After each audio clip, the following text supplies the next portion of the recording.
नमस्ते दोस्तों। आज सुनिए मुंशी प्रेमचंद जी की दिल को छू लेने वाली कहानी नादान दोस्त। कहानी जो बताती है कि कभी कभी नेक इरादे भी अनजाने में सबसे बड़ी गलती बन जाते हैं। चलिए शुरू करते हैं। केशव के घर में कार्निस के ऊपर एक चिड़िया ने अंडे दिए थे। केशव और उसकी बहन श्यामा दोनों बड़े ध्यान से चिड़ियों को वहां आते जाते देखा करते। सवेरे दोनों आंखें मलते कार्निस के सामने पहुंच जाते और चिड़ा या चिड़िया दोनों को वहां बैठा पाते। उनको देखने में दोनों बच्चों को न मालूम क्या मजा मिलता। दूध और जलेबी की भी सुध न रहती थी। दोनों के दिल में तरह तरह के सवाल उठते। अंडे कितने बड़े होंगे, किस रंग के होंगे, कितने होंगे, क्या खाते होंगे, उनमें बच्चे किस तरह निकल आएंगे, बच्चों के पर कैसे निकलेंगे, घोंसला कैसा है। लेकिन इन बातों का जवाब देने वाला कोई नहीं। न माँ को घर के काम धंधों से फुर्सत थी, न बाबूजी को पढ़ने लिखने से। दोनों बच्चे आपस ही में सवाल जवाब करके अपने दिल को तसल्ली दे लिया करते थे। श्यामा कहती, क्यों भैया, बच्चे निकलकर फुर से उड़ जाएंगे। केशव विद्वानों जैसे गर्व से कहता, नहीं री पगली, पहले पर निकलेंगे, बगैर परों के बेचारे कैसे उड़ेंगे। श्यामा, बच्चों को क्या खिलाएगी बेचारी। केशव इस पेचीदा सवाल का जवाब कुछ न दे सकता था। इस तरह 3-4 दिन गुजर गए। दोनों बच्चों की जिज्ञासा दिन दिन बढ़ती जाती थी। अंडों को देखने के लिए वह अधी हो उठते थे।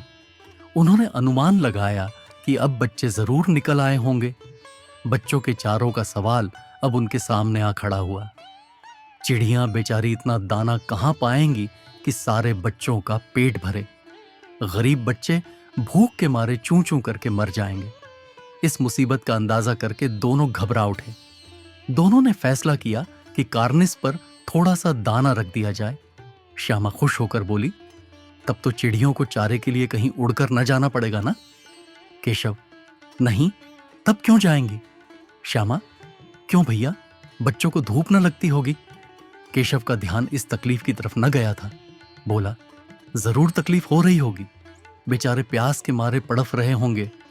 ऊपर छाया भी तो कोई नहीं। आखिर यही फैसला हुआ कि घोंसले के ऊपर कपड़े की छत बना देनी चाहिए। पानी की प्याली और थोड़े से चावल रख देने का प्रस्ताव भी स्वीकृत हो गया। दोनों बच्चे बड़े चाव से काम करने लगे। श्यामा मां की आंख बचाकर मटके से चावल निकाल लाई। केशव ने पत्थर की प्याली का तेल चुपके से जमीन पर गिरा दिया और खूब साफ करके उसमें पानी भरा। अब चांदनी के लिए कपड़ा कहां से लाए। फिर ऊपर बगैर छड़ियों के कपड़ा ठहरेगा कैसे और छड़ियां खड़ी होंगी कैसे। केशव बड़ी देर तक इसी उधेड़बुन में रहा। आखिरकार उसने यह मुश्किल भी हल कर दी। श्यामा से बोला, जाकर कूड़ा फेंकने वाली टोकरी उठा लाओ, अम्मान जी को मत दिखाना।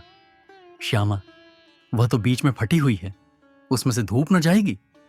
केशव ने झुंझलाकर कहा, तू टोकरी तो ला, मैं उसका सुराख बंद करने की कोई हिकमत निकालूंगा। श्यामा दौड़कर टोकरी उठा लाई।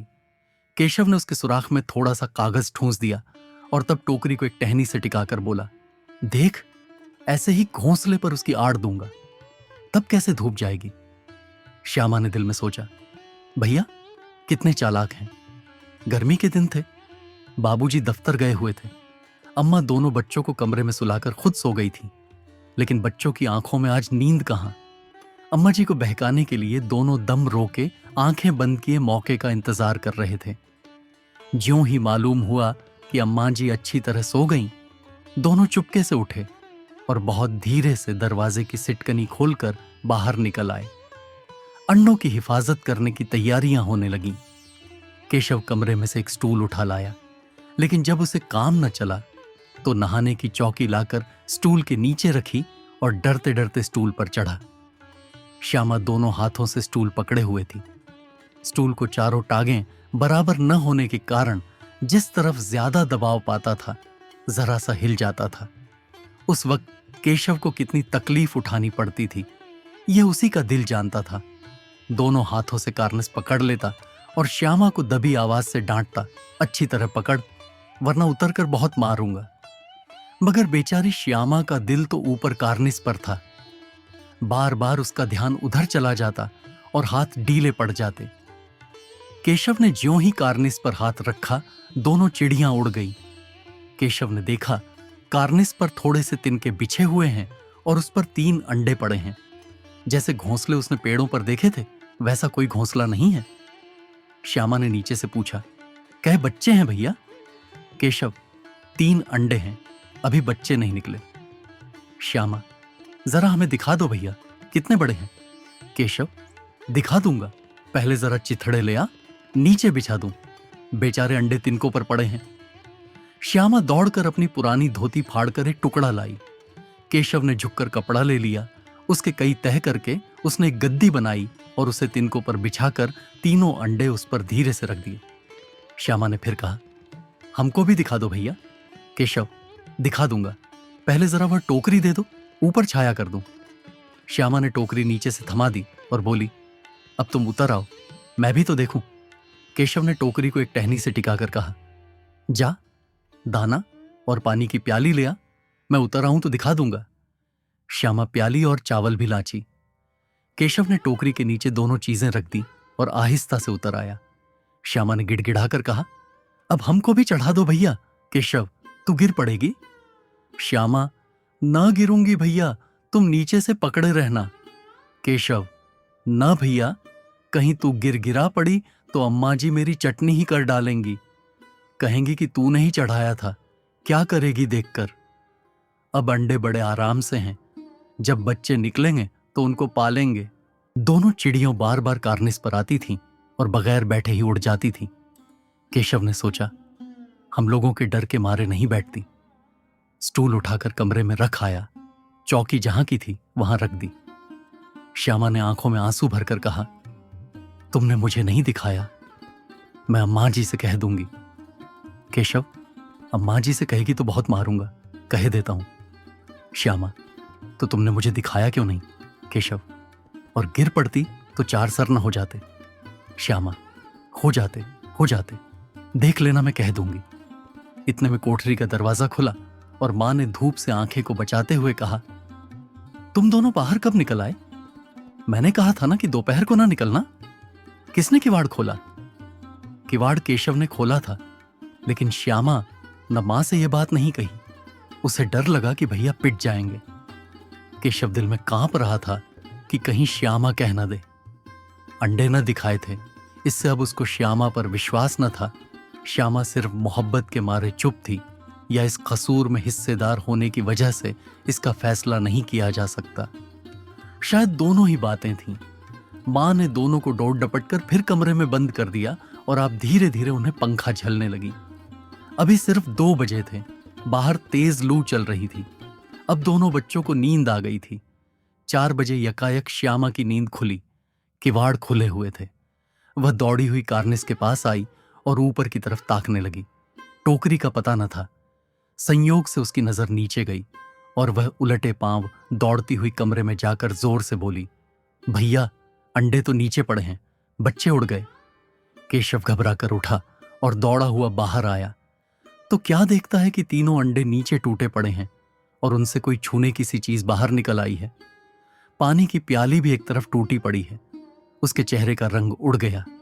सहमी हुई आंखों से जमीन की तरफ देखने लगा। श्यामा ने पूछा, बच्चे कहां उड़ गए भैया? केशव ने करुण स्वर में कहा, अंडे तो फूट गए। और बच्चे कहां गए? केशव, तेरे सर में। देखती नहीं है, अंडों से उजला उजला पानी निकल आया है, वही 2-4 दिन में बच्चे बन जाते। मां ने सोटी हाथ मिले हुए पूछा, तुम दोनों वहां धूप में क्या कर रही हो? श्यामा ने कहा, अम्मा जी, चिड़िया के अंडे टूटे पड़े हैं। मां ने आकर टूटे हुए अंडों को देखा और गुस्से से बोली, तुम लोगों ने अंडों को छुआ होगा। अब तो श्यामा को भैया पर जरा भी तरस न आया। उसी ने शायद अंडों को इस तरह रख दिया कि वह नीचे गिर पड़े। इसकी उसे सजा मिलनी चाहिए, बोली, इन्होंने अंडों को छेड़ा था अम्मा जी। मां ने केशव से पूछा, क्यों रे? केशव भीगी बिल्ली बना खड़ा रहा। मां, तो वहां पहुंचा कैसे? श्यामा, चौके पर स्टूल रखकर चढ़े अम्मान जी। केशव, तू स्टूल थामे नहीं खड़ी थी? श्यामा, तुम्ही ने तो कहा था। मां, तू इतना बड़ा हुआ, तुझे अभी इतना भी नहीं मालूम कि छूने से चिड़ियों के अंडे गंदे हो जाते हैं। चिड़िया फिर इन्हें नहीं सेती? श्यामा ने डरते डरते पूछा। तो क्या चिड़िया ने अंडे गिरा दिए हैं अम्मा जी? माँ, और क्या करती? केशव के सिर इसका पाप पड़ेगा। हाय हाय, जाने ले ली दुष्ट ने। केशव रोनी सूरत बनाकर बोला, मैंने तो सिर्फ अंडों को गद्दी पर रख दिया था अम्मा जी। मां को हंसी आ गई, मगर केशव को कई दिनों तक अपनी गलती पर अफसोस होता रहा। अंडों की हिफाजत करने के जोश में उसने उनका सत्यानाश कर डाला। इसे याद करके वह कभी कभी रो पड़ता था। दोनों चिड़ियां वहां फिर न दिखाई दी। अगर आपको यह कहानी पसंद आई हो तो वीडियो को लाइक करें और चैनल को सब्सक्राइब करना न भूलें। धन्यवाद।